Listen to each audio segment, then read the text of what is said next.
Welcome to the Art of Bourbon.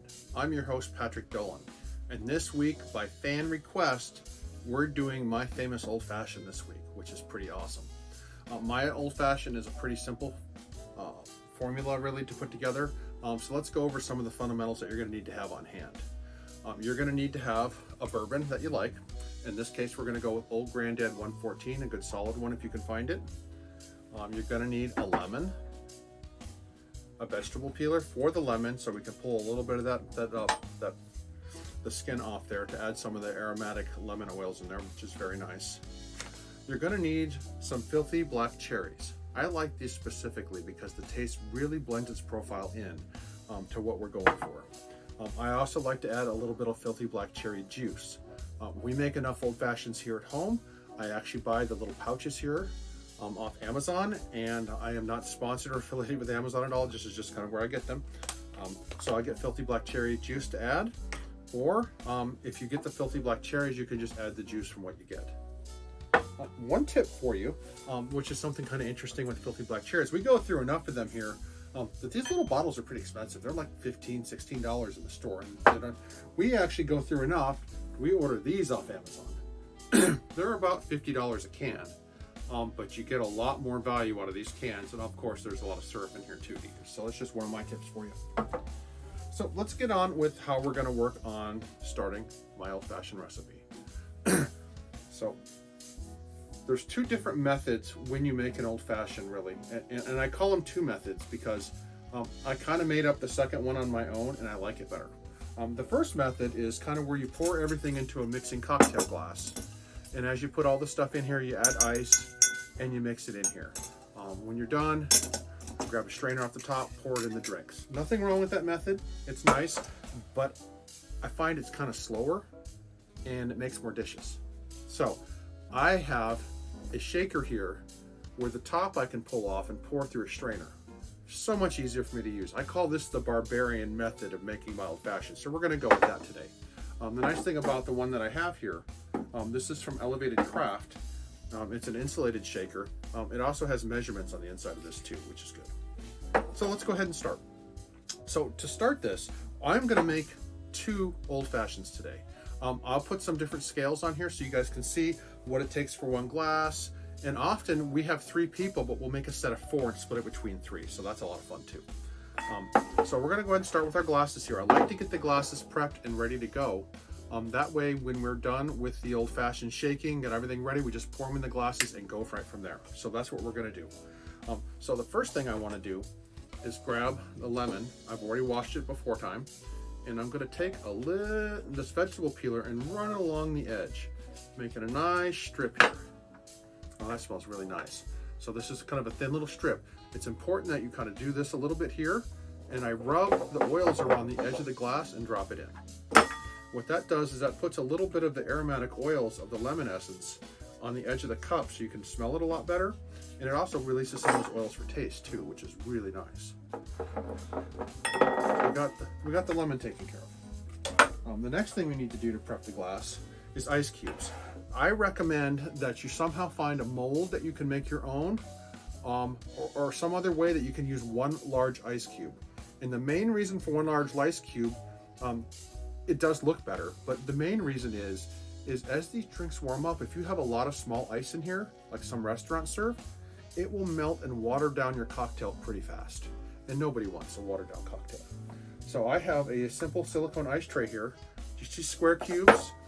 I have another one in the garage that I bought, another one off Amazon. Again, not a sponsored link or anything, but that I use to make, and it takes about a day to make an ice cube out of it, but it can make the clear glass, the round little spheres that you guys have most likely seen.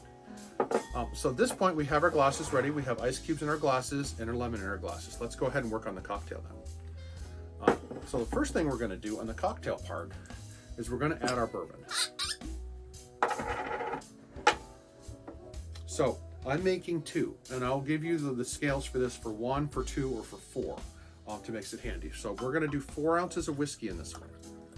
So this is 4 ounces of Old Granddad 114. Just pour it right in there. Oh, some really nice brown sugar notes. I get a little oak, vanilla, a hint of cherry in there, which is really nice too. Okay, so our bourbon's done.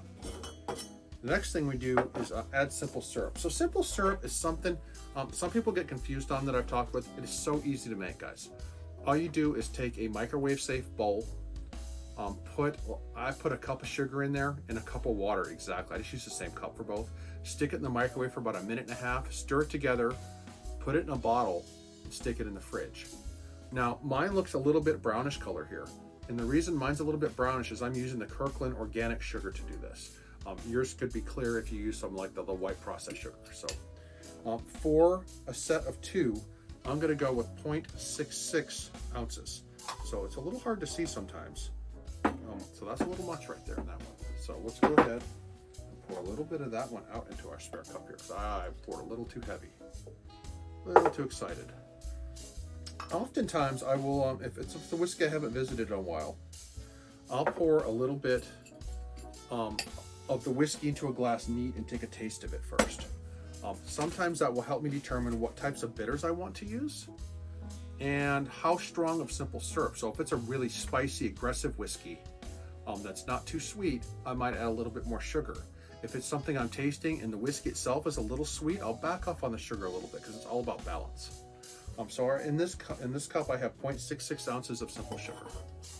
I'm gonna dump that right in there. The next part we're gonna talk about is bitters. Bitters is a whole different world, actually. Most people are familiar with Angostura bitters. These are commonly found. You can find them in Walmart. You can find them most places. This is lemon Angostura bitters, and this is orange Angostura bitters. These are great bitters to have. I'll show you a couple other examples of bitters too, just to show you how kind of crazy this world gets with bitters. I have black walnut bitters. That's great sometimes. Some cocktails really benefit from that. I have bitter cube here, cherry bark bitters. That's kind of fun. Got a couple more off the side over here. I have chocolate bitters. This is one of my favorite ones too. This is Dash Fire, and it's Old Fashioned bitters, and those are great. I got a couple more Dash Fires down here I wanted to show you guys too. I have Dash Fire Malay bitters, and the last one I have is a Dash Fire Vintage Orange bitters. These are pretty good too. It just depends on kind of what your mood and what you want to experiment with. For orange bitters, currently my favorite is Regan's Old Fashioned bitters number 6. So I like these quite a bit. So for bitters, whichever bitters you end up using, do 4 dashes. And a dash is simply taking it and going 1, 2, 3, 4. Bitters add a lot of like nuances to the body of cocktails. They add a little bit extra oomph to the cocktail and a little bit of spice notes in there actually, because bitters really are spiced brewed kind of infusions. So that's pretty cool. One of the last things we want to add to the shaker itself is cherry juice. I mentioned that. So for my cherry juices, I measure by the tablespoon. So for this one, I want to add 1.5. There's 1.5 right there. Add 1.5 in there. Okay. And for that, I'm using the Filthy Black Cherry syrup, which is also the syrup found in the actual jars themselves. It's just I go through enough of it to do that. Okay. All right, let's go ahead. I'm going to call this, again, the barbarian method. You could always put it in a glass, add some ice in there. I've already added ice to this beforehand. And you could add ice to one of these right here and simply stir it around like that. That's the traditional way of making an old fashioned, and there's nothing wrong with that. I just like this way because it's easy. So I'm going to go ahead and take this up. Kind of the fun part. Everybody hears this, gets excited. They know something good's coming.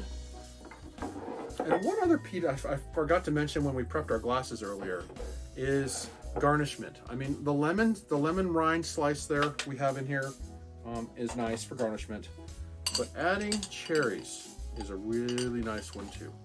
So I like to add a cherry into each one because everybody loves, at the end of an old fashioned, grabbing that old fashioned bourbon soaked cherry out of there. It's so good. So we are ready to proceed to the final steps here. So we got this all shaken up. And I wouldn't worry when you pour it if there's some air bubbles and things in there. Those settle so fast. I just kind of pour them right over here. I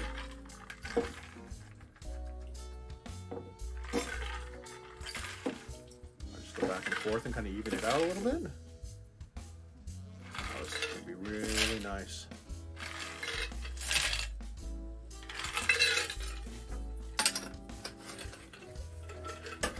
There's so much things you can do to experiment when you make these old fashions. I mean, you can play with the different bourbons that you use. Are you using a regular bourbon or a whiskey? Are you using a rye whiskey? Are you looking for a finished whiskey? There are some great like sherry and sherry cask finish whiskeys, Sauterne finish. There's all kinds of different finishes out there. Another thing to think about too when you do your whiskeys is proof selection. Whiskeys can range anywhere from 80 proof to 140 proof, which is quite a difference. I mean, when you get up past like at 120 to 130, it's a pretty spicy cocktail. And you need to really think about your sugar balance when you do that. So let's go ahead and take a sip of this. It smells great. Definitely get the cherry out of it. I definitely get a little spiciness out of the bourbon, but it's an interesting because of the bitters that we added. It adds a lot more like spices. This is like winter baking spices. This is a nice smooth finish that's a little sweet. This is a great cocktail, and I can't wait to grab this other glass and go give that to my wife because she's expecting these. So until next time, this is Patrick with The Art of Bourbon, and I hope you like this one. This is a fan request to show this, and I'm going to go ahead and post some of the recipes here at the end of this video to kind of show you by the glass. For 2 glasses, or what I call the 4, but really for 3, because that's a lot of fun. So again, thanks guys for watching, and I'll see you next time.